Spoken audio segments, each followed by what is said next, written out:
So, kamusta po kayong lahat? Nagse-share lang po ako ng mabuting balita. Alam po ninyo, sabi po ng Panginoon sa Pahayag 3:20, ako'y nakatayo sa pintuan ng inyong puso at tumutuktok. Ang sino man magbukas, ako'y papasok at hahapong kasalo niya.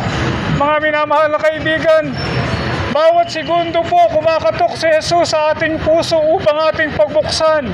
Bakit po? Sapagkat mahal na mahal po tayo ni Jesus. Namatay po siya doon sa krus ng Kalbaryo para tayo maligtas. Mga minamahal na kaibigan, tatlong bagay para po tayo mapunta sa langit. Huwag po kayong pupunta sa impyerno. Merong impyerno. Ano po? Kaya po nagpakahirap si Jesus, ang ating Panginoon, para po tayo maligtas. Tatlong bagay napakahalaga po sa inyo at sa inyong pamilya.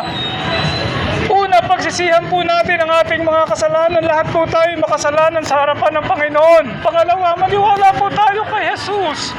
Binayaran yung ating kasalanan.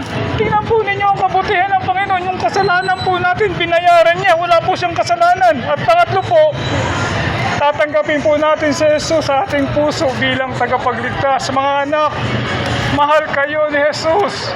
Hindi po sekta o relihiyon.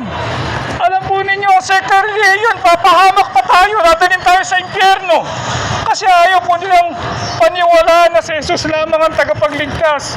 Kasama pang relihiyon. Tingnan po ninyo, ano po. Pero mga minamahal, tanggapin po ninyo si Jesus, maniwala po kayo sa Kanya. Pinakamamahal po niya kayo at ang inyong mahal sa buhay. Pwede kayo manalangin ng prayer of acceptance. Sabihin po niyo, Panginoon, salamat po, namatay ka sa krus. Patawarin mo ako sa lahat ng aking mga kasalanan. Naniniwala ko sa iyo at tinatanggap kita sa aking puso bilang Panginoon at tagapagligtas. Wala pong magsishare sa inyo dito. Ako lamang inyo pong lingkod. Kasi po, mahal ko po kayong lahat. Ano po, hindi po sekta. Ipapahamak po tayo ng relihiyon. Si Jesus po ang tagapagligtas po lamang. Salamat po, mahal ko po kayong lahat.